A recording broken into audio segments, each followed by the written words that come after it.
Après, il fallait se dire, les patients ressources, diapositive suivante, qui peut être patient ressource? Parce que ça, c'est quand même un élément important et il fallait bien qu'on arrive à définir. Alors, un patient ressource, c'est être passé par la maladie, c'est être malade ou ancien malade, avec un recul suffisant par rapport à la maladie. Et c'est là qu'on s'était posé des questions. Est-ce que c'était comme dans l'ancien temps, entre guillemets, où on disait que pour pouvoir être bénévole à la Ligue, ou pour pouvoir être en capacité, il fallait qu'on ait un recul de plusieurs années. Et c'est là que d'autres associations nous ont dit clairement, mais nous, c'est des maladies chroniques, les gens sont en permanence en traitement, et pourquoi ils ne pourraient pas être aussi patients ressources? Et c'est pour ça qu'on a pris le terme de recul, et on va voir que le recul, c'est important que l'avis du psychologue, comme on le voit sur la diapositive. Donc, avoir un savoir pratique acquis de l'expérience, c'est être passé par la maladie. À l'époque, c'était marqué intervenir bénévolement et en lien avec une association. Alors, tout le monde n'était pas d'accord sur le fait d'être en lien avec une association. Moi, en particulier, j'ai fortement insisté sur le fait que le lien avec l'association était indispensable. Pourquoi ce lien avec l'association est indispensable? Parce qu'on se rend compte que le patient ressource ne peut pas être isolé et c'est important qu'il puisse bénéficier de l'infrastructure de l'association, de pouvoir avoir un psychologue et aussi pouvoir bénéficier d'une formation, une formation qui était spécifique. Et il y a eu tout un travail qui a été fait pour que cette formation, et c'est la Ligue qui avait mis en place une formation. Donc, sur la diapositive suivante, on va pouvoir voir un petit peu comment ça se mettait en place. Donc, un repérage avec un patient susceptible d'être patient ressource. Et c'est là qu'au niveau de la Ligue, il y avait un certain nombre de personnes qui avaient bénéficié de soins de support, qui étaient bénévoles à la Ligue. Donc, c'était un certain nombre de patients qui n'étaient pas du tout au sein de la Ligue, mais qui avaient vu dans un certain nombre de services qu'on pouvait devenir patient ressource. Et donc, il y avait toute une organisation qui s'était mise en place, un référent départemental, l'entretien avec un psychologue et une formation. Alors, c'est là qu'au niveau de la formation, la pandémie a fait changer les choses parce qu'initialement, nous étions sur des formations uniquement présentielles, des formations qui étaient différentes entre le patient ressource témoin, où c'était une formation où la personne devait être en capacité de parler en public, mais elle parlait d'elle, elle exposait en fait son passé. C'est complètement différent de la formation d'accompagnant. Quand on accompagne, on a une écoute qui est beaucoup plus grande. Donc, ces deux types de formations qui étaient d'abord en 6 jours pour la formation parcours et 2 jours pour la formation témoin. La pandémie a fait qu'on a commencé à faire des préformations en visio et un certain nombre de patientes du comité 44 ont commencé cette expérience. Alors, il faut dire que le comité 44 continue à être un peu expérimentateur, mais c'est vrai que c'est pas mal aussi de pouvoir continuer ce genre d'expérience. Et il y aura aussi une partie en présentiel. Donc, la diapositive suivante, c'était un petit peu l'émission. Donc, pour le patient témoin, comme on l'a dit, les lieux d'intervention, c'était l'université, les centres de formation. C'était sensibiliser les professionnels à utiliser avec les patients un langage simple. Parce que c'est vrai que les patients disent souvent que le professionnel, il parle son langage et pas forcément. Et donc, c'était habitué dès les nouveaux personnel de santé, que ce soit médecin, qu'il soit manipulateur, qu'il soit infirmière, qu'on peut parler simplement et pas se réfugier derrière un langage technique. Témoigner du vécu et pas simplement du vécu passage de soins, mais c'était aussi de son vécu de vie. Parce qu'on se rend compte que les professionnels de santé connaissent le passage dans le soin, mais il faut aussi savoir que, et c'est ce que nous ont dit des élèves infirmiers ou médecins, que on se rend compte qu'on n'est pas en face d'une maladie, on est en face d'une personne. Donc, c'était aussi témoigner auprès des professionnels des difficultés et des besoins et rendre compte, à l'inverse, le retour qui existe auprès des professionnels. Et l'idée que l'on a voulu, diapositive suivante, c'était surtout ne pas être en groupe, parce que déjà, il y avait des patients qui avaient témoigné devant des amphis. Et je me souviens, dans le cadre du dispositif d'annonce, j'allais devant des amphis entiers où il y avait des fois 200 personnes pour dire que le dispositif d'annonce est important. Et puis, on voyait au bout de 3-4 minutes, qu'est-ce que faisaient certains? les derniers rangs prenaient leur smartphone, prenaient leur truc, commençaient à regarder autre chose et n'étaient pas intéressés. Tandis que là, on est en petit groupe avec 2 patients ressources et un modérateur. Alors, le fait d'être en petit groupe, et on n'est pas en mode école, on est en mode conférence, c'est-à-dire qu'on est en face à face, mais presque comme c'est mis ici. Et c'est les yeux dans les yeux. Et c'est vrai que pour les patients qui doivent se mettre à nu, hein, c'est pas simple, mais aussi pour les étudiants qui, pour la première fois, ont un discours complet, parce qu'on ne connaît pas aussi le passé des étudiants. Il y a des étudiants qui sont peut-être en difficulté parce qu'ils ont un membre de leur famille qui est malade ou ont eu des souvenirs qu'ils font. Et c'est vrai que c'est un peu toute la difficulté d'avoir, ce n'est pas une ambiance lourde, parce qu'au contraire, ça se termine en sourire, il ne faut pas croire que… Mais voilà, il était important, et c'est là qu'il y a le rôle du modérateur qui est aussi là pour essayer de passer la main à l'un ou l'autre patient ressource. Voilà, et ce sont des séances qui durent à peu près 90 minutes, et on essaie d'avoir après un pot, parce que lors du petit pot, jus d'orange, hein, bien entendu, jus d'orange, café et fruits, pour pouvoir parler un petit peu. Et il y a certains étudiants qui n'avaient pas osé prendre la parole parce que ce n'est pas évident, même en petit groupe, de prendre la parole devant 10 personnes. Ben, ils vont voir le patient ressource pour lui poser des questions et il y a un certain nombre d'échanges qui s'installent et c'est très intéressant. Et c'est vrai que c'est un peu la particularité que l'on a, on favorise ces échanges en petits groupes. Ce qui veut dire petit groupe, quand on aura ce qui est arrivé de fortes promotions d'étudiants, besoin d'avoir de nombreux patients ressources. Pour le patient ressource parcours, c'est un petit peu différent. Comme on a dit, on est sur de l'écoute active. Alors, le pavé numéro 2 a longtemps prêté à discussion, c'est un intermédiaire et un interprète entre le soignant et le soigné. L'objectif, ce n'est pas que le patient ressource remplace le dialogue soignant-malade, mais bien souvent, les patients ne s'adressent pas de la même façon en fonction des personnes qui n'ont pas le même discours vis-à-vis du médecin, vis-à-vis de l'infirmière, vis-à-vis de l'aide-soignante. Voilà. Et donc, c'était extrêmement important qu'il y ait une personne de plus qui puisse intervenir et qui puisse accompagner les personnes.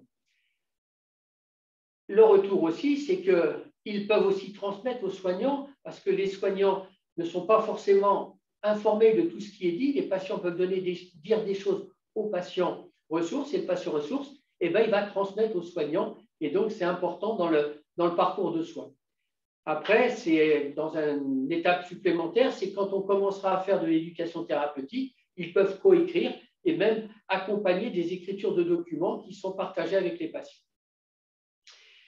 Donc, c'est une proposition qui est faite pour que les patients puissent en bénéficier en plus. Et donc, l'objectif du patient ressource, c'était, après l'annonce, il peut intervenir dans différents éléments de chirurgie, de chimiothérapie, de radiothérapie, d'hormonothérapie, et après les traitements. Et donc, c'est une organisation qui se fait, qu'on essaie de mettre en place au niveau des différents services. Philippe, excuse-moi, ça veut dire quoi, RCP? Alors, RCP, ce sont les réunions de concertation pluridisciplinaire. Premier plan cancer, il a été souhaité qu'à chaque fois qu'on avait un diagnostic de cancer, que le dossier passe en réunion de concertation pluridisciplinaire.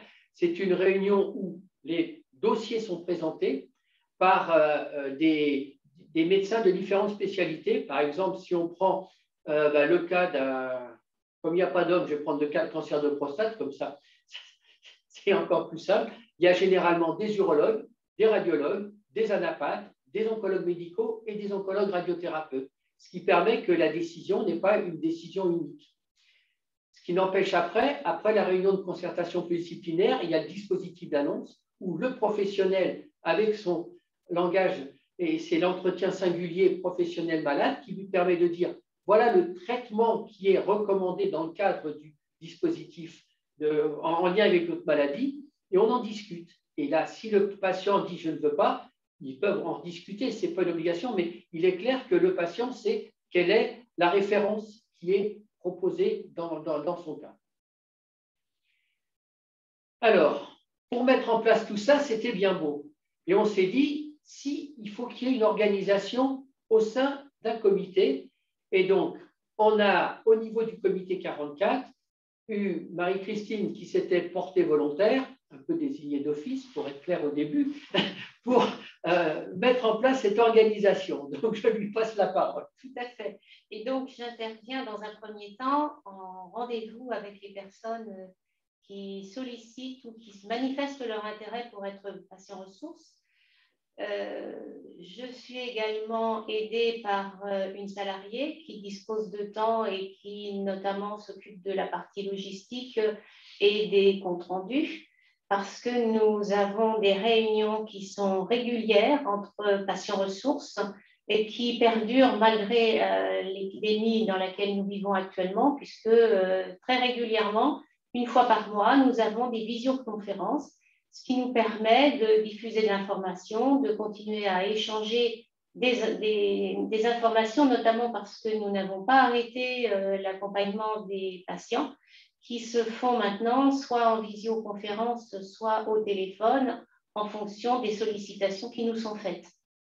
Et donc, ça nous permet d'échanger, et puis surtout de garder le lien, de garder cet esprit d'équipe qui est le nôtre, puisque que ce soit pour intervenir en tant que patient ressources témoin ou en tant que patient ressources parcours, il faut qu'il y ait toujours quelqu'un qui soit disponible, une ou deux personnes, et l'intérêt d'être un groupe, c'est justement d'avoir toujours une personne ou deux qui sont susceptibles d'intervenir.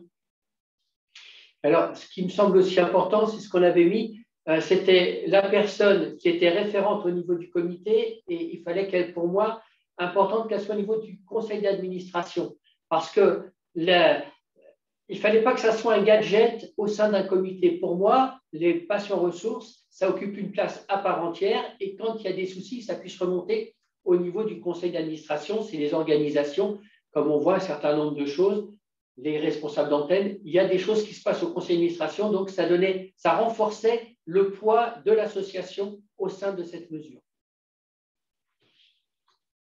Voilà, et donc des informations sont laissées dans les établissements de soins de manière à ce que les personnes qui sont traitées aient connaissance du patient ressource. Alors, il est vrai qu'actuellement, les flyers ne sont plus trop distribués. Néanmoins, il y a des affiches qui informent de cette possibilité aussi bien de devenir patient ressource que de contacter un patient ressource. Alors, on est en train de retravailler au niveau national parce que c'est vrai que c'était dans le cadre de l'expérimentation. Donc, on est en train de retravailler pour remettre un peu au goût du jour ce qu'il en est concernant les patients ressources. Alors là, je vais vous donner les résultats de l'expérimentation nationale parce que vous avez vu qu'il y a quand même eu… Alors, l'expérimentation nationale, et les chiffres vont le montrer, c'est qu'on a déjà commencé par le patient ressources témoin. Et c'est pour ça que dans les chiffres, on a davantage d'éléments concernant les patients ressources témoins parce que déjà la partie formation a été plus courte et c'était beaucoup plus compliqué à monter une formation pour les patients ressources parcours. Si on met la diapositive suivante, on va déjà voir quel était un peu le profil d'un patient ressources. On doit dire que c'est plutôt une femme de 58 ans avec un cancer du sein. Quand on fait la répartition c'était plutôt des femmes et avec un âge qui allait de 24 ans à 85 ans. Alors, ça peut paraître un petit peu bizarre, mais on a eu des personnes aussi, et en particulier, il y a certaines pathologies qui intéressent plus les personnes âgées, et c'est aussi très important d'avoir une répartition sur la totalité des âges, parce que des personnes ne se reconnaissent pas forcément en fonction du patient ressource, et certaines, c'était une grande discussion qui avait été faite, est-ce qu'un patient ressource peut rencontrer un patient qui n'a pas le même cancer que lui? Et dans notre idée, c'était oui, pourquoi pas, parce qu'une personne qui est passée par la maladie, elle est passée par la maladie, quel que soit le type de maladie. Alors, c'est vrai que dans certains cas, il est préférable que ce soit des personnes, et certaines femmes ont dit, moi, rencontrer un homme qui a eu un cancer de prostate qui me raconte son hormonothérapie, c'est des fois pas toujours facile à suivre. Donc, c'est bien aussi qu'on ait des répartitions. Et on s'est rendu compte aussi, et ça, c'était un peu spécifique, ce n'était pas chez nous, c'était dans l'Est, pour les personnes qui étaient greffées de moelle. Les personnes qui sont greffées de moelle doivent aller en chambre stérile. Et donc, qui peut mieux parler de ce problème que quelqu'un qui était greffé moelle et qui est passé en chambre stérile? Et donc, voilà, donc de temps en temps, il peut y avoir des spécialités, mais un certain nombre de patients ressources, comme on dit, ils ont rencontré des gens qui avaient d'autres pathologies et ça se passait plutôt bien. Donc, si on passe à la diapositive suivante, en gros, on était sur une période de 2 ans et demi, parce que si la période était longue, mais le temps de mettre tout en place, donc 2 ans et demi, il y a quand même eu 240 interventions patients ressources témoins. Donc, on est sur une douzaine de départements seulement. Il y a eu 32 modérateurs qui avaient été formés. Pour les parcours, 530 patients accompagnés. Et ça, je vous parle, on a rendu le rapport fin 2019. Heureusement que ce n'était pas l'expérimentation en 2020 parce qu'on aurait été quand même bien embêtés. Et on a quand même touché pas loin de 4500 futurs professionnels de santé. C'est-à-dire que si on a une expérimentation qui a été validée par une société à l'extérieur de la Ligue, on n'est pas sur un échantillon de 300 personnes. On est vraiment sur une base importante concernant les patients. Donc, les partenaires que l'on avait, il y a eu 16 IFSI, c'est les infirmières, les aides-soignantes, la faculté de médecine, la faculté de pharmacie et les écoles de formation. Et pour les patients ressources parcours, on a voulu avoir une diversité. Il ne fallait pas qu'il y ait que des centres hospitaliers, pas que des centres universitaires. Donc, il y a centres hospitaliers, centres universitaires, cliniques privées, instituts de cancérologie et des hôpitaux régionaux. Donc, l'idée, c'était de se dire, est-ce que l'expérimentation patient ressources ne peut se faire que dans certaines conditions? Non. Le statut n'induit pas le fait qu'on peut être ou non patient ressources. Le principal élément pour faire fonctionner le patient ressources, il faut qu'il y ait une certaine volonté. C'est une volonté entre les personnes et on se rend compte que c'était bien souvent des rencontres entre les patients ressources, les professionnels de santé et des établissements pour que ça fonctionne. Alors, Philippe, est-ce que tu veux prendre une question ou Oui. On me demande, les 530 patients qui ont sollicité un accompagnant représentent combien en pourcentage de malades du cancer? On est même sans doute inférieur au nombre de personnes vaccinées contre la Covid. Que les choses soient claires. Alors, même dans les structures, si on parle du nombre de structures, c'était quelque chose de nouveau. Il y a certaines patientes ressources les premières patientes ressources qui étaient dans les établissements, elles ont eu ce que l'on appelle des journées blanches. Elles étaient présentes, elles n'avaient personne. Parce que personne ne venait, parce que ce n'était pas encore dans les mœurs. Ce n'est pas évident qu'une patiente commence à s'intégrer dans une équipe. Parce qu'on dit, mais qu'est-ce qu'elle vient de foutre là, entre guillemets, il faut que les choses soient claires. Donc, c'est des habitudes qui se prennent, c'est des problèmes de confiance, et toute la difficulté que l'on va avoir, c'est que dans les établissements, ça avait commencé à se mettre, des fois ça fait 1 an que les patientes n'y sont plus, les équipes changent, donc je dirais, si on arrive même si on arrivait à toucher que 10% des patientes, ça serait bien. Vous voyez, donc on est loin du compte. On continue? Alors après, c'était la répartition. Bon. Donc, ce qui était aussi important, c'était d'avoir des questionnaires, parce que lorsqu'on a fait nos évaluations, c'était quand même important de savoir ce qu'en avaient retiré les étudiants, pour que ça soit étudié. Donc, il y avait des questionnaires qui étaient faits à chaud. Alors, c'est vrai qu'un questionnaire fait à chaud, qui est remis au modérateur, on pouvait se dire qu'ils étaient tous d'accord. Ils ne pouvaient pas dire que ce n'était pas bien, etc. Et c'est vrai que vous allez voir, ce n'est pas les républiques bananières, mais on n'en est pas loin. Par contre, excuse-moi la diapositive d'avant, il y avait un questionnaire qui avait été envoyé 6 mois après l'intervention. Et là, notre grande surprise, c'est qu'on a eu quand même pas loin de 40% de réponses. En sachant que dans les 60% qui n'ont pas répondu, il y avait 15% de mails qui n'étaient pas forcément bien, parce qu'on demandait aux gens de nous donner leur adresse mail. Et c'est vrai que les écritures ne sont pas toujours bonnes, et dans une adresse mail, un point, un tiret, des fois, ça ne fonctionne pas.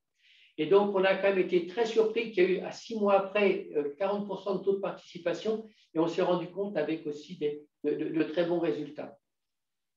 Sur la diapositive, on va la passer vite, la diapositive suivante, c'était sur la répartition. Donc là, c'est ce qu'on a dit, donc on va passer la diapositive, et on va s'intéresser aux résultats, et c'est vrai que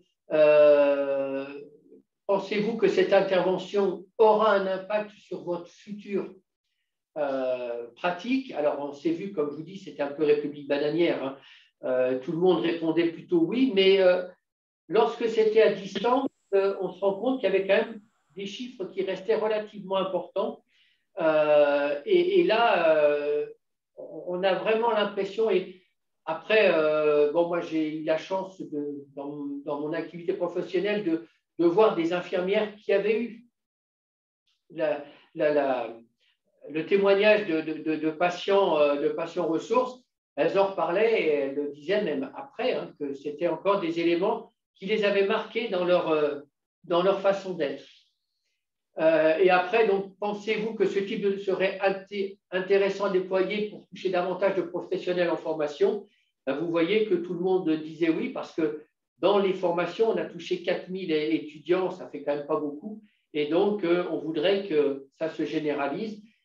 Alors, c'est vrai que pour se généraliser, il faut que l'on puisse avoir davantage de patients ressources témoins aussi, parce qu'une des volontés, ce n'est pas de faire témoigner des gens à la chaîne, parce qu'on se rend compte que le patient ressource, quand il a témoigné, et Marie-Christine pourra en dire un mot, on n'est pas, voilà, ça remue quand même, et qu'il est important d'avoir des temps de récupération, et c'est ce qu'on essayait aussi de faire, du débriefing après ce genre de réunion. Donc, ce que l'on pouvait dire au niveau national, c'est que 94% des personnes considèrent que l'intervention de patients ressources témoins aura un impact sur les pratiques professionnelles et que 99% pensaient qu'il était important de le développer pour toucher un plus grand nombre de professionnels en formation. Et vous allez voir que le vœu est exaucé parce qu'on se rend compte que le patient ressource, si on répond à toutes les sollicitations, et ça, Marie-Christine va pouvoir vous en toucher 2 mots, on n'aura jamais assez de temps. Effectivement, en Loire-Atlantique, nous avons donc développé ce dispositif.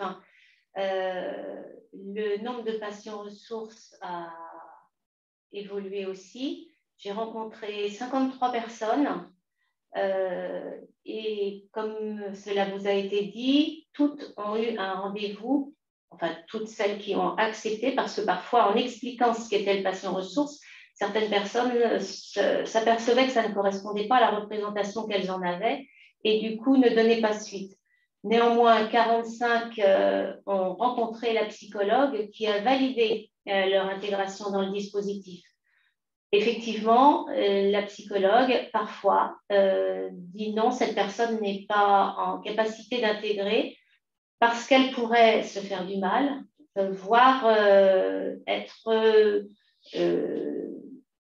plus ou moins toxique, nocive, plutôt que toxique, nocive avec les autres. Donc, une fois que les gens ont rencontré la psychologue qui valide, ils ont cette formation.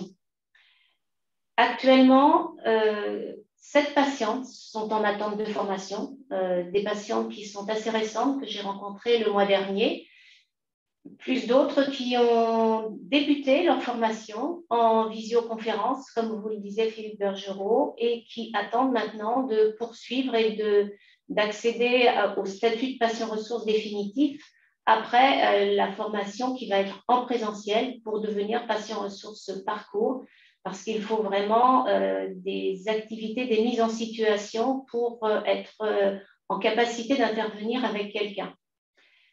Alors, sur toutes ces personnes donc, qui ont été patients ressources, 7 ont souhaité arrêter l'activité.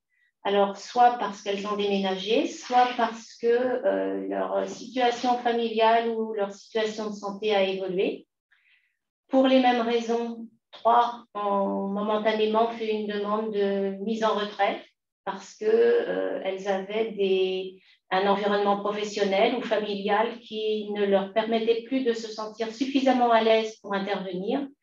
Et enfin, malheureusement, 2 personnes sont décédées parce que cette maladie fait que ça peut arriver.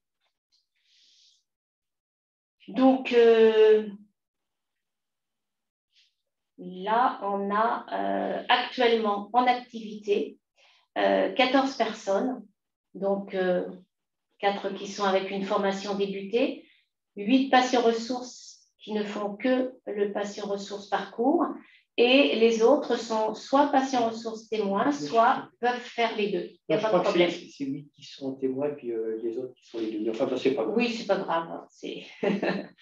Donc voilà, nous sommes donc à peu près une petite quinzaine de personnes qui pouvons intervenir soit devant dans les établissements de santé, soit en accompagnement des personnes à leur demande ou parfois sur proposition des établissements de santé. Alors, moi je trouve que c'est plutôt, alors on peut dire que c'est pas grand, c'est pas un nombre important par rapport. On a vécu quand même une période difficile. Hein. C'est vrai que la période Covid a fait que, donc on peut tout à fait comprendre, parce que les interventions auprès des étudiants, et c'est vrai que c'était quelque chose qui fonctionnait plus bien, qui motivait aussi pas mal les patients ressources témoins, on a arrêté depuis 1 an. Et c'est vrai que quand on ne fait pas forcément quelque chose, eh ben, je comprends qu'on se dise, ben oui, moi j'étais prêt à faire ça, je ne le fais plus. Même si on essaie d'avoir des réunions en visioconférence, ce n'est pas pareil. Et on peut aussi avoir d'autres changements. C'est pareil au niveau des établissements. Donc, voilà, c'est quand même pas simple parce que c'est vrai que les établissements de santé ont mis en place des règles strictes et on n'allait pas imposer quelque chose pour les patients ressources.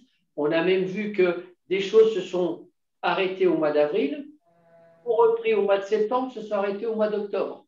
Donc, vous voyez, c'est quand même pas toujours simple. Et moi, je remercie les patients qui sont en attente de formation parce que les 4 patients qui ont eu une formation qui a juste été débutée, il y en a certains qui nous disent quasiment depuis 8 mois, mais comment on va faire parce qu'on est prêt à démarrer. Accepter, ce n'était pas évident non plus de faire une formation en visioconférence parce que initialement, dans l'esprit de beaucoup, la formation patient ressources, c'est incompatible avec la visioconférence vu qu'il nous faut du présentiel.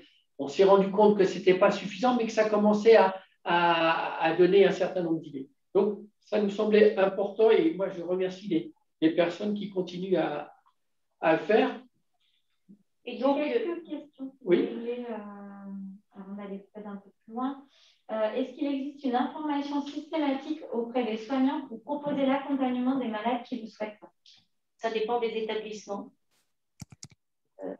Ce dispositif patient ressources, la Ligue l'a présenté au sein de l'ICO. Il n'y a que 2 établissements actuellement, parce qu'en fait, pour que ça soit présenté dans un établissement, il faut qu'il y ait une convention entre l'établissement et le comité. Et donc, initialement, il n'y avait que la clinique mutualiste de l'Essuaire qui avait été dans l'expérimentation, et après, l'ICO, parce que l'ICO Angers, l'ICO, c'est dans 2 sites. Donc, l'ICO avait commencé à Angers, mais ce n'est pas notre département. Et à partir du mois de septembre, l'ICO Nantes a travaillé. Donc, il faut que ça soit déjà une convention. Et après, il faut convaincre les praticiens, et c'est inégalement fait, et puis les infirmières. Voilà, donc on essaie de faire passer des messages. L'idéal, c'est que, pour moi, quand on parle du dispositif d'annonce et qu'on parle de tout le dispositif d'annonce, le patient ressources fait partie du dispositif d'annonce.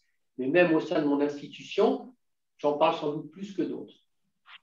On me demande aussi en quoi consistent les formations patients ressources et qui dispense cette formation? Alors, qui la dispense, c'est l'école de formation de la Ligue qui a élaboré et qui dispense la formation avec des formateurs qu'ils ont validés. Et en quoi elle consiste? Alors, pour le patient ressources témoin, ces 2 jours sont d'abord pour savoir identifier, maîtriser ses émotions, de manière à pouvoir ensuite s'exprimer devant un public et revenir sur son parcours, ce qui, bien sûr, n'est pas toujours évident, mais néanmoins pouvoir le faire dans de bonnes conditions et surtout sans se mettre en difficulté.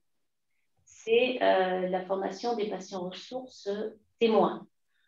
Pour les patients ressources parcours, il y a cette même phase de connaissance, maîtrise des émotions, parce qu'on ne doit pas se laisser surmonter par les difficultés de la personne que l'on va accompagner, mais il y a surtout de l'écoute active. parce qu'il faut être en capacité d'échanger avec la personne, il faut que le patient puisse exprimer ce qu'il ressent, ce qu'il attend, de manière à ce qu'on puisse interagir avec lui. Et c'est parfois ce qu'il y a de plus difficile d'ailleurs, parce que le patient va avoir une demande qu'il va falloir aider à préciser, la demande initiale n'étant pas toujours celle pour laquelle le patient attend des réponses. Tout ça en n'intervenant jamais sur le soin, puisque nous ne sommes pas des soignants, et en ne faisant pas de préconisation. Par contre, le patient ressource parcours a la possibilité de témoigner que la maladie cancer n'est pas une fin en soi, puisque nous sommes là pour leur dire qu'il y a quelque chose derrière. Et surtout, le patient ressource parcours, d'ailleurs, a du temps pour expliquer tout ça avec les patients. Donc, c'est tout ce contenu qui est abordé et c'est pourquoi il y a besoin de mise en situation pour pouvoir accompagner au mieux les personnes. Oui, parce que les patients ressources parcours, ils interviennent, mais en gros, une fois par semaine, ce n'est pas tous les jours, hein, c'est une fois par semaine. Et on comprend aussi, la durée d'entretien est très variable, mais la durée moyenne, généralement, dépasse plus d'une demi-heure. Et donc, on est dans cette situation où le patient ressource, il a aussi besoin des fois de souffler. Et je comprends très bien qu'un patient ressource se dise, bon, cette fois-ci, j'ai vu 3 personnes, j'ai du mal à en voir davantage. J'ai vu passer un document, comme on dit, j'étais hospitalisé en 2020, je n'en ai pas vu parce qu'en 2020, on a dû interrompre toutes les activités des patients ressources à l'intérieur des structures hospitalières.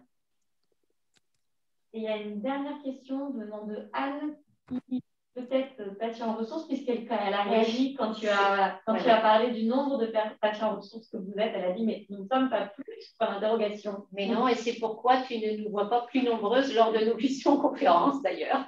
Et oui, mais justement, j'ai l'impression qu'on est plus. Non, oh. non, je t'assure qu'on non, mais on n'est pas que 14 en fait. Hein. Avec les patients ressources qui sont, on est une vingtaine. Quoi. On doit tourner autour d'une vingtaine. On parlait du groupe de 14 personnes qui ont fait les formations, qui sont prêts à démarrer dans nos actions. En actif. Voilà. D'accord. Et ce qui est très bien, et je trouve très bien que lorsqu'on on fait nos réunions, que les patients ressources qui sont en attente soient toujours présents. Et ça, c'est très bien. C'est pour ça qu'on est un petit peu plus nombreux et c'est parfait. Et on sera la semaine prochaine d'ailleurs. Arrive-t-il que le patient ressource parcours échange avec les proches du malade, également être démuni face à la maladie du conjoint ou du parent, par exemple? Alors, c'est arrivé. Ouais. C'est arrivé, mais a priori, le patient ressource, la façon dont ça se passe le plus souvent, il va dans la chambre où c'est le patient ressource qui vient et il est tout seul. Mais de temps en temps, ça arrive qu'il y ait quelqu'un dans la chambre avec le patient ressource et dans ce cas-là, il y a un échange entre les deux. Puis je vous raconterai simplement pour l'anecdote, hein, mais les premiers patients, un des premiers patients ressources qu'a vu Christine quand elle était à Saint-Nazaire, elle attendait dans la salle d'attente parce qu'elle est arrivée un peu en avance, et puis elle était avec 2 personnes. Et puis les personnes disent vous êtes malade, et les personnes en fait attendaient Christine pour être dans l'entretien patient ressource. Et donc en fait, elles ont commencé la discussion avec le patient ressource, l'accompagnant et elle dans la salle d'attente. Donc je veux dire que le patient ressource, on a beau organiser tout ce que l'on veut, ça ne se passera jamais tout à fait comme prévu. Ça peut se passer dans la salle d'attente. Voilà, donc s'il y a un accompagnant, on ne va pas le mettre dehors, à moins que le patient ressource, que le patient bénéficiaire dise « je ne veux pas ». Et ça, c'est toujours un élément important. Si le patient bénéficiaire veut être tout seul, il doit être tout seul. Et j'ai un témoignage, une dernière question. J'ai été hospitalisée plusieurs fois en 2020 et je n'ai pas eu d'informations sur le service de patients ressources. Parcours, je pense que c'est écrit témoin, mais je pense que… Non, c'est parcours. Mais parce qu'en 2020, on a quasiment arrêté toute notre activité. On n'a pas trop publié dessus parce que c'était… Voilà, c'était. Alors, si c'était à Nantes, on a redemandé fin 2020 à ce qu'il y ait une information qui soit faite au niveau de l'ERI et au niveau des services soins de support en les informant que les patients pouvaient solliciter en interpellant le comité d'être rappelés par téléphone ou par visioconférence pour être accompagnés. Et c'est vrai que pendant toute l'année 2020, il y a eu très peu de possibilités d'échanger. Et puis, il n'y a plus de flyers dans les salles d'attente, parce qu'un des moyens, c'est dans toutes les salles d'attente, il y avait des flyers avec le numéro pour pouvoir avoir contact avec le patient ressource. Et c'est vrai qu'actuellement, la communication, elle n'existe plus. C'était la toute dernière question pour l'instant. On va pouvoir continuer si vous voulez. Tu peux passer? Oui. Voilà, donc en Loire-Atlantique, nous avons des interventions. Alors, comme vous êtes inscrit, nous sommes intervenus à l'IPSI de Saint-Nazaire. D'ailleurs, je me souviens que la première fois que nous sommes intervenus à l'IPSI de Saint-Nazaire, ça a été 2 matinées de suite, avec 2 groupes à la suite. Et ça a été intense, ma foi. Et quand Philippe disait tout à l'heure qu'en tant que patient témoin, on pouvait être déstabilisé, c'est ce qui m'est arrivé la 2e fois parce qu'un des élèves a posé la question à laquelle je n'avais jamais voulu me confronter. Et là, cette fois-ci, il a fallu que je puisse y répondre. Et donc, 72 élèves en 2018-2019. 2019-2020, nous sommes intervenus aussi à l'IPSI de Nantes. Un seul groupe la première fois et 2 groupes la fois suivante. Et en 2020, nous avions commencé à intervenir devant des groupes à l'école de manipulateurs de radiothérapie. Alors, 2020, s'il n'y a pas eu l'IFSI de Saint-Nazaire, ce n'est pas qu'ils ne voulaient plus, mais la formation était prévue en mai. Voilà. Et en mai, c'était plus possible. Tout à fait. Donc, vous avez eu la présentation des statistiques qui avaient été faites suite à la collecte de l'évaluation au niveau national. Nous avons fait la même chose au niveau de la Loire-Atlantique. Et sur la question, alors c'était uniquement les questionnaires à chaud, puisque nous n'avons pas la logistique suffisante pour faire tous les envois par mail et envoyer 6 mois après. Néanmoins, à la question, cette formation vous a-t-elle donné l'impression de perdre votre temps? Eh bien, à 100%, c'était non. Vous a-t-elle apporté un bénéfice? On a eu le même niveau de satisfaction. Vous a-t-elle déstabilisé? Eh bien, si certains ne l'ont pas été, d'autres l'ont été fortement ou ont reçu quand même un sentiment de déstabilisation. Il faut savoir que lorsque nous intervenons, nous sommes 2 avec des parcours différents. Et donc, fatalement, le parcours de soins et la maladie ont impacté différemment notre parcours de vie et ont eu des conséquences qui peuvent avoir modifié complètement nos modes de vie, qui peuvent avoir également eu un impact très fort sur la sphère professionnelle. Tout dépend aussi si nous avons des enfants, s'ils sont jeunes, etc. Et certains témoignages étaient suffisamment poignants pour déstabiliser certaines personnes, comme le disait Philippe, en fonction éventuellement de leur situation personnelle. Donc, a-t-elle présenté un bénéfice pour vous? Oui, à 100%. Déçu? Non, à 100%. A-t-elle répondu à vos attentes? Oui, à 100%. Ces statistiques correspondent aux dernières interventions qui ont été faites à l'IFSI de Saint-Nazaire, à l'IFSI de Nantes et à l'école des manipulateurs radio. Ensuite, dans le questionnaire qui leur est proposé, il y a une mesure d'impact. Pensez-vous que cette intervention aura un impact sur votre future pratique professionnelle? Comme vous le voyez, elle aura un impact puisque une grande partie a dit oui, ou plutôt oui. Et pensez-vous conseiller cette intervention à d'autres professionnels de santé et information? Eh bien, unanimement, ils ont répondu oui. Donc, ça, ce sont quelques-uns des témoignages qu'on a récoltés puisqu'il y a une partie de commentaires libres. Et ce qu'on fait remarquer les étudiants, c'est la richesse des témoignages qui rendent l'échange très marquant puisque c'est vrai que lorsqu'on est patient ressources témoin, C'est une mise à nu, très clairement. Hein. On parle de notre parcours, de ce qui a pu être plus ou moins marquant. Et je pense qu'on dit l'intégralité de ce qui est arrivé. Autre témoignage, merci pour l'intensité, la confiance des patients ressources. Tout ça, confiance, oui, parce que on se confie totalement et aide à adapter les pratiques pour plus tard. Et pour certains, il y a eu d'autres pathologies abordées effectivement, et toujours cette idée d'impact de la maladie sur les modes de vie des patients. Un cancer amène à prioriser différemment ses objectifs et donc impact sur les parcours de vie. Alors pour ajouter un petit mot, moi je suis modérateur et c'est vrai que bon, j'accompagne depuis un petit moment un certain nombre de patients ressources, donc on pourrait dire que je connais leur histoire et qu'ils ils ont leur petite histoire et puis c'est quelque chose qui est bien ficelé. C'est complètement faux. En fait, l'histoire n'est jamais, c'est toujours la même, mais racontée différemment. Et c'est là que le grand intérêt du patient ressource, il est pas là en tant que personne qui non, elle vient avec ses tripes et elle raconte avec ses tripes ce qui s'est passé. C'est quelque chose qui est complètement différent que d'une personne qui ferait patient ressources toutes les semaines. Et à la limite, ça serait son job. Et comme une émission télé, je répète simplement. Et là, pour avoir accompagné, et c'est vrai que l'histoire, oui, c'est la même, mais c'est sur des détails. Et puis après, ce qu'il faut voir, c'est que les étudiants, ils n'ont pas envie savoir la même chose. Il y a des étudiants qui vont dire, moi, je vais m'intéresser les rapports avec les conjoints, le rapport avec les enfants, le rapport avec l'entreprise, le rapport avec les soignants aussi, même si ce n'est pas forcément le côté le plus abordé. Et à partir de là, le patient ressource, il adapte aussi et on voit que c'est quand même des moments très très forts où il y a une osmose entre les patients ressources et je comprends aussi que pour les patients ressources, et c'est aussi pour ça que d'où l'importance, certains patients ressources, on leur a dit en cas de besoin, ils peuvent avoir accès à la psychologue, que les choses soient claires.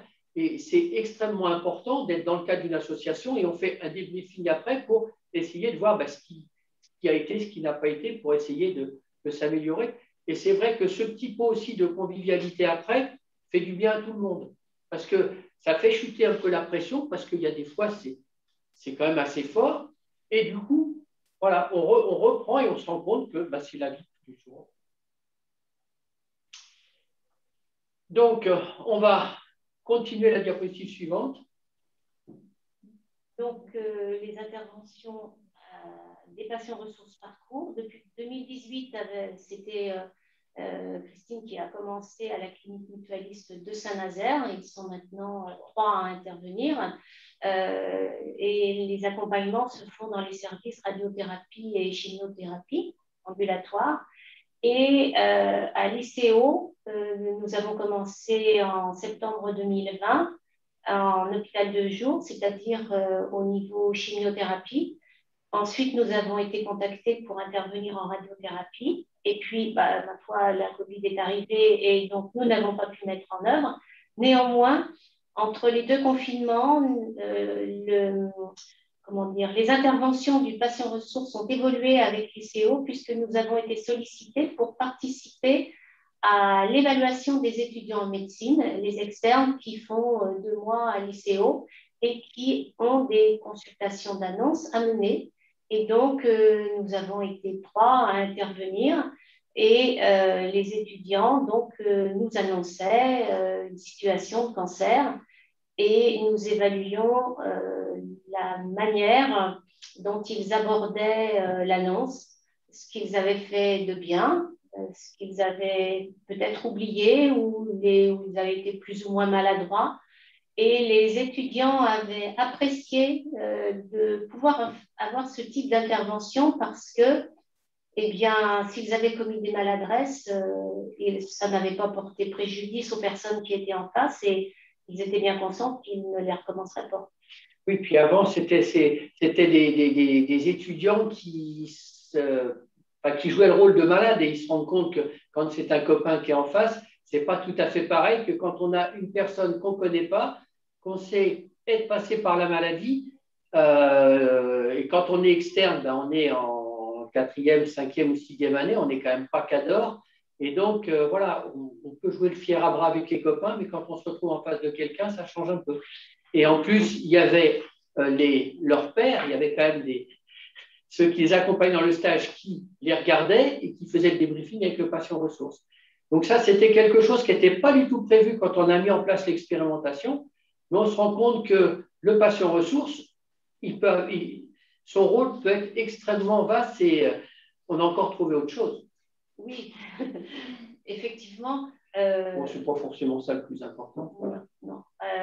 Non. C'est comme tu veux. Hein. Nous allons intervenir. Voilà. Nous sommes en train de travailler avec la faculté de médecine de Nantes, le département spécialité médecine générale, pour mener des interventions auprès des étudiants. Enfin, ils sont médecins là cette fois, puisque c'est 7e, 8e et 9e année. Et nous sommes en train d'élaborer des contenus pour intervenir, notamment sur la partie prévention des cancers. Et les patients ressources vont jouer le rôle de patients, tout bêtement, de patients, parce que ces patients ressources, ils sont donc formés à intervenir.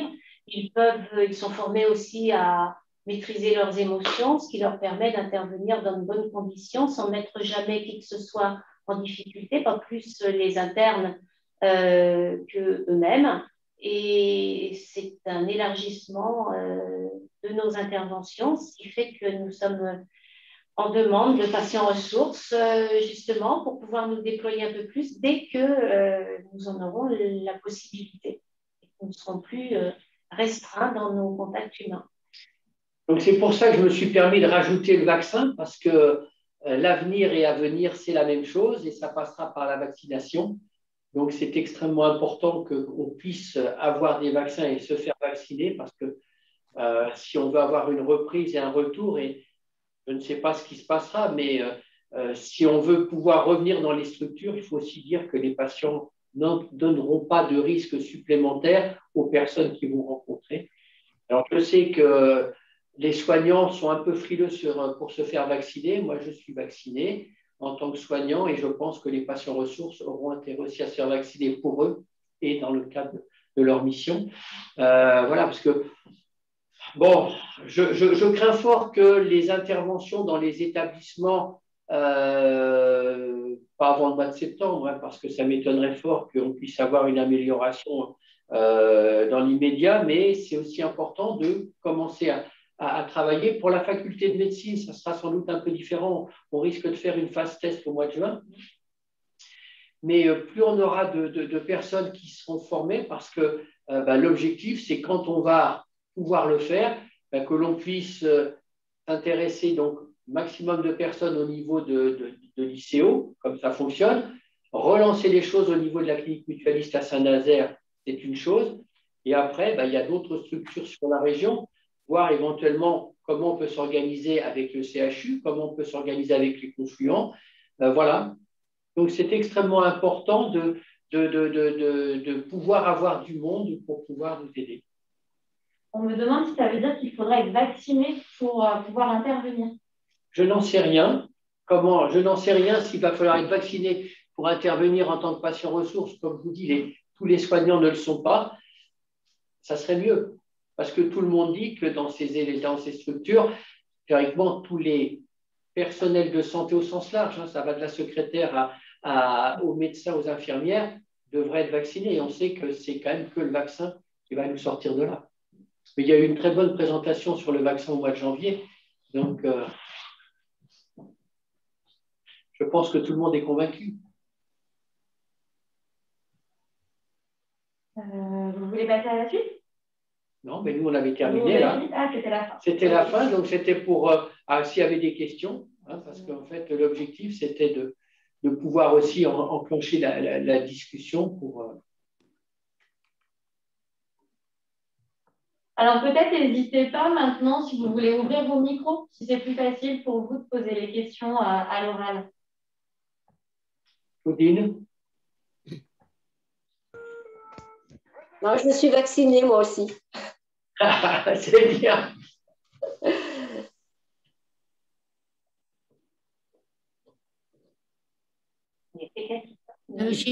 Est-ce que c'est Joël qui parle? J'ai eu quelques petites coupures de courant, donc quand j'ai rattrapé, j'ai vu qu'il y avait une possibilité de faire une double formation, ressources témoins et parcours. Et quel est l'intérêt du coup de faire les deux formations? Est-ce que ça veut dire que le patient ressources, il travaille sur les deux champs? Oui, alors parce qu'en fait, comme l'a expliqué Marie-Christine, c'est pas tout à fait la même chose que l'on demande quand on est témoin et quand on est Oui, parcours. j'ai bien compris, oui. Et c'est vrai que c'est pas forcément le même rôle. Quand on est, redis ce que tu as dit parce que tu as été très clair. Alors, quand on est patient ressources témoin, on exprime et on dit ce qu'on a vécu. C'est vraiment. J'ai bien compris. Peut-être que je ne me suis pas bien fait comprendre. Peut-être que je ne me suis pas bien fait comprendre. Mais ma question, c'était est-ce que du coup, on peut être patient ressources pour les deux thématiques en même temps? Tout à fait. Il y a certains patients ressources à l'intérieur du comité qui sont et patients ressources témoins et patients ressources parcours, mais ils ont suivi les deux formations, puisque pour le patient ressources parcours, il y a cette approche écoute active qui est développée, ce qui n'est pas développé dans la partie patient ressources témoins. Il y a des mises en situation qui font qu'on est plus à l'aise, peut-être pas la première fois d'ailleurs, mais bon, on est mieux armé pour accompagner, rencontrer et accompagner les patients qui le sollicitent. D'accord, merci, c'est très clair.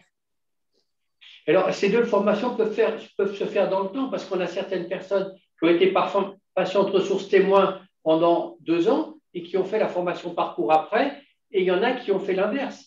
Hein. Mais voilà, donc c'est après un peu comme on se sent et on se rend compte. Alors, ça, c'est les gens qui ont fait les deux formations ont trouvé que ces deux formations étaient complémentaires et voilà, étaient même enrichissantes. Donc voilà, le fait de faire les deux formations, même si après on choisit plutôt de faire que du témoignage ou que du parcours, voilà, parce qu'on se rend compte après quand on va voir les formations, quand on va aider la formation des médecins ou des étudiants en médecine, le fait d'avoir les deux, ça aide.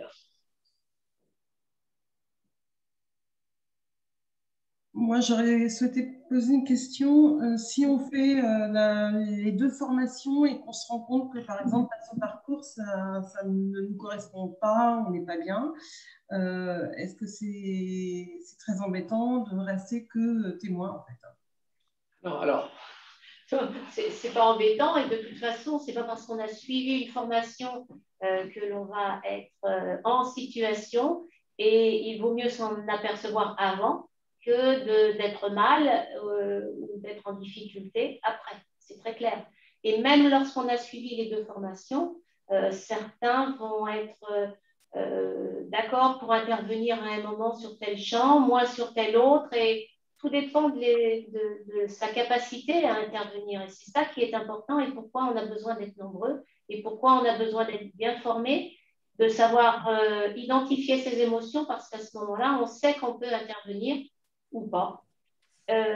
Et aussi, on est suffisamment libre pour demander éventuellement de rencontrer la psychologue une fois de plus, parce que c'est tout à fait possible pour être dans de bonnes conditions d'intervention. Il n'y a aucune obligation, on est bénévole.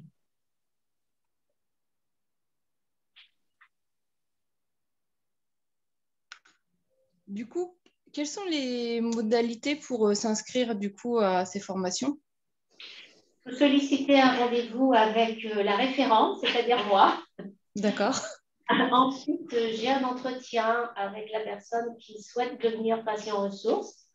Et à la suite de cet entretien, éventuellement, il y a proposition de rencontrer la psychologue qui ensuite validera, invalidera ou sursoira à l'entrée dans le dispositif. Et seulement après, il y aura inscription dans une formation. Et là, actuellement, c'est en fonction des possibilités. D'accord. Mais la pandémie a fait qu'on travaille quand même en visioconférence. Alors, il y a certaines personnes qui l'ont eu. Ce n'est pas parfait, mais ça commence déjà à permettre d'avoir un peu un pied à l'étrier. et c'est quand même, ça donne déjà une petite idée. On s'est rendu compte que même après cette première formation, on peut très bien commencer une formation puis se dire, ben, ce n'est pas fait pour moi aussi. Donc voilà, quand on s'engage, alors il y a une charte du passion ressources qu'on essaie, comme on dit, que l'on signe, c'est un engagement. On est parfaitement conscient que c'est un engagement, mais ce n'est pas un contrat avec arrêt de mort. Hein. C'est-à-dire que c'est un engagement. On préfère quand une personne s'engage, vu qu'il y a les formations, tout est à la charge de la Ligue, que c'est des choses qui puissent se faire sur la durée, enfin la durée, c'est-à-dire 1 an ou 2. Hein, parce que si les gens disent, moi, je m'engage pour 15 jours et je m'arrête, non. Mais si la personne n'est pas en capacité de le faire, ce qui est arrivé, où elle me dit, bah, écoutez, je mets les pouces et je revois ça un petit peu plus tard, c'est tout à fait normal. Et puis, ce n'est pas parce qu'on n'est pas sur ressources à la Ligue qu'on se dit, bah, le patient ressources, je ne suis pas en capacité de le faire, mais peut-être qu'au sein de la Ligue, il y a des choses que je peux faire en prévention d'action pour les malades et qui fait qu'après, je reviendrai à cette partie patient ressources. C'est cette notion de recul par rapport à la maladie qui est très importante. Je crois que c'est terminé le temps. On se dit, voilà, à partir de tant de temps, j'y ai droit. Non, à partir de, c'est quand je me sens bien, quand je me sens en capacité de le faire, avec un encadrement. Et c'est vrai aussi que les réunions qu'on a en visioconférence, c'est aussi important. Il faut savoir que quand on pourra le faire aussi de façon physique, c'est aussi important. C'est pas pareil, mais on voit qu'on n'est pas tout seul. Et si on ne veut pas, bah, il y a des personnes qui nous ont dit, il y a 3 personnes actuellement qui nous ont dit, écoutez, pour l'instant, on préfère ne pas, on préfère prendre du recul parce que notre situation a changé, parce que si, parce que ça, mais c'est tout à fait normal. Le plus important, c'est d'abord la protection de la personne qui fait la démarche d'être patient ressources. D'accord. Et du coup, est-ce que vous avez des dates des premières formations? Ben là, pour l'instant, on a eu une formation qui a été au niveau national. Ils ont fait la première formation en visio, c'était le mois dernier. Donc, on est en train de voir. Alors, le gros problème, c'est que, paradoxalement, la Ligue va le développer sur la totalité du territoire. Si vous vous souvenez de la carte tout à l'heure, la totalité du territoire, il y a quand même 2 régions seulement. Ça fait peut-être sur les 100 et quelques départements, il n'y en a peut-être qu'une vingtaine qui ont eu déjà un certain nombre de formations. Donc, voilà, ça va se mettre en place. Donc, moi, à chaque fois, j'essaie de me battre en disant, oui, mais si on doit expérimenter quelque chose, au mieux d'abord l'expérimenter dans un département qui sait déjà comment ça se passe. Et c'est comme ça qu'on a pu bénéficier des premières formations en visio. Voilà, on essaye toujours de dire, mais à un moment donné, alors la visio va nous permettre et après, ce qu'on essaie, c'est de décentraliser les formations.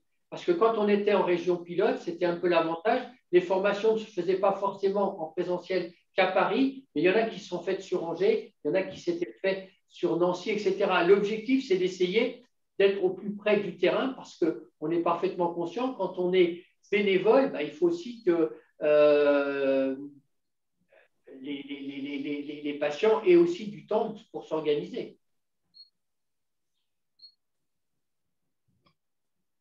Et c'est vrai que la Covid nous plante un peu actuellement, mais ça, tout le monde voudrait avoir des dates, savoir quand est-ce qu'on va pouvoir refaire plein de choses, mais on est comme tout le monde, hein.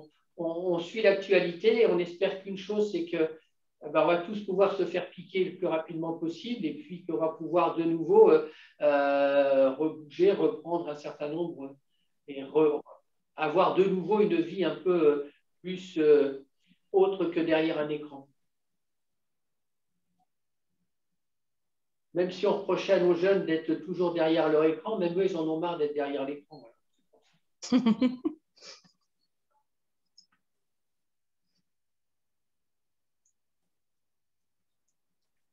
Voilà, donc ce qui nous semblait important, c'est essayer de faire un petit peu un panorama de ce qu'était le patient ressource, de la démarche du patient ressource, de savoir qu'on est un comité qui est largement investi dans cette démarche. Ça, c'est aussi un élément important. Et qu'on va tous s'organiser pour pouvoir le faire et inclure le plus de monde possible pour pouvoir, les volontaires, on va s'organiser pour oui, puis les on formations. élargit aussi notre périmètre d'intervention, ce qui fait que les patients ressources qui nous ont rejoints pourront se positionner sur telle ou telle intervention parce qu'ils s'y sentiront plus à l'aise ou qu'ils seront mieux en situation le jour dit. Et c'est l'intérêt justement d'avoir diverses possibilités et d'être une équipe qui peut venir en appui à quelqu'un qui ne peut pas remplacer, etc. C'est aussi un des avantages que nous avons. Donc, après,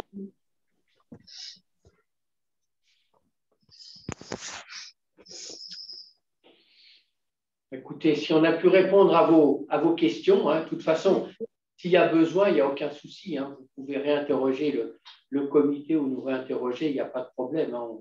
On était aussi très content de pouvoir présenter cette activité qui est encore méconnue, qui n'est pas développée sur la totalité du territoire français.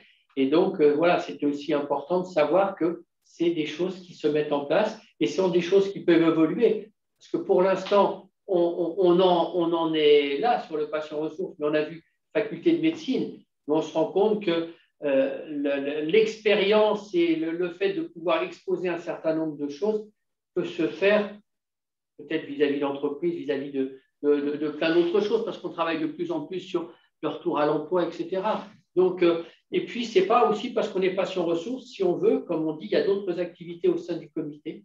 On peut aussi faire des activités, parce que comme vous pouvez le voir actuellement, on est assez chaud brûlant sur les espaces sans tabac. Nantes va avoir un espace sans tabac, va avoir plusieurs espaces sans tabac.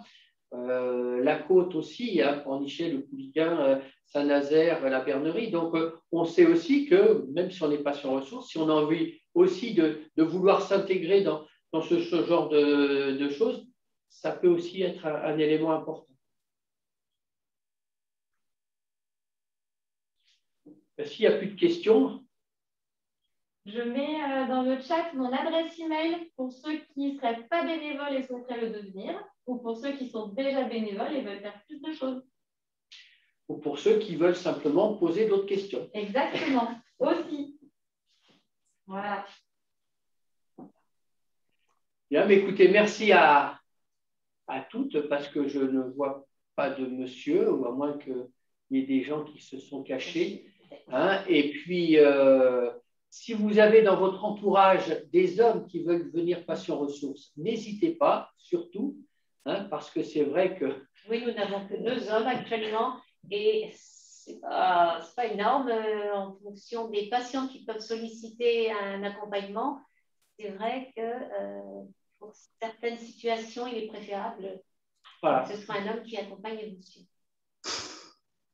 Mais on ne fait pas, on n'est pas dans la guerre du genre, hein, que les choses soient claires. Hein. On ne veut pas qu'on nous reproche un certain nombre de choses. Simplement, voilà, il faut qu'on puisse, je ne dirais pas qu'on soit à l'équilibre, mais là, on est quand même dans un déséquilibre assez important, homme-femme. Écoutez, merci à vous. Merci. Merci. Merci à vous. Merci. Au revoir. Au revoir. Au revoir. Au revoir. Au revoir tout le monde. Merci.